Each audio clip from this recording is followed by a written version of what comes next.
Hi friends, Dr. Allie here with the Good Timer team, and I want to talk about picky eaters. First of all, incredibly hard when you have a kid who's a picky eater. I get it, it's frustrating, you worry, are they getting the right nutrients? So just really want to validate the difficulty in that journey.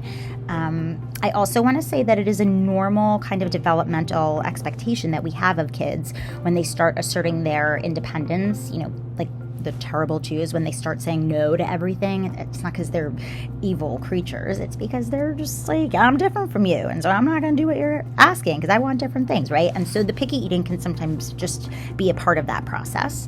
Other times it's because your kid might have some sensory sensitivities. Maybe they're on the autism spectrum, maybe not, but regardless, certain food textures or colors or tastes make them feel really strongly or make them really not want to go near the thing, whatever it is. And so here are some tips on how to prevent picky eaters from developing, how to prevent them from getting worse if they've already developed, and how to deal with it if your kid's a picky eater. So first of all, prevention.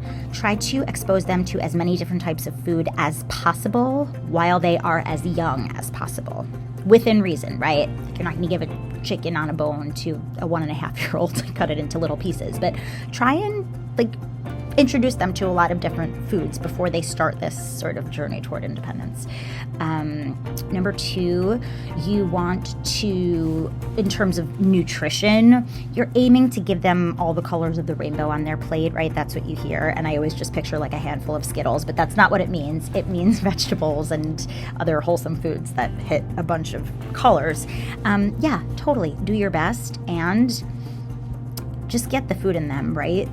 Be gentle with yourself. If our kids are picky eaters and we're concerned because they haven't had anything orange in 2 days, then it's going to be a long, hard ride.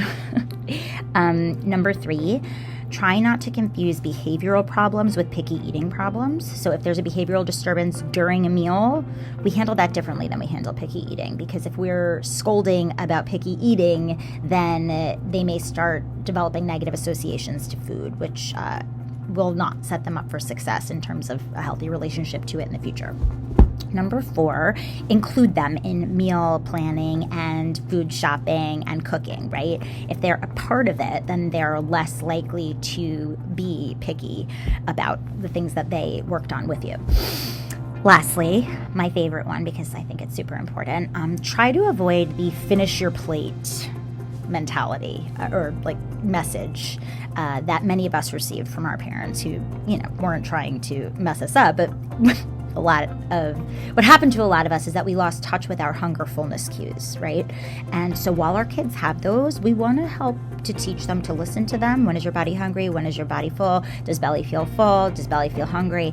And not use language that makes them think that they are not the authority on how their body feels, right? So us saying things like, no, you're not hungry. Come on, you already had 2 servings. Or you have to finish your plate. I don't care if you're full, right? All of a sudden they start to doubt these instincts, which can pave the way for emotional eating problems later in life that we all want to avoid, I think.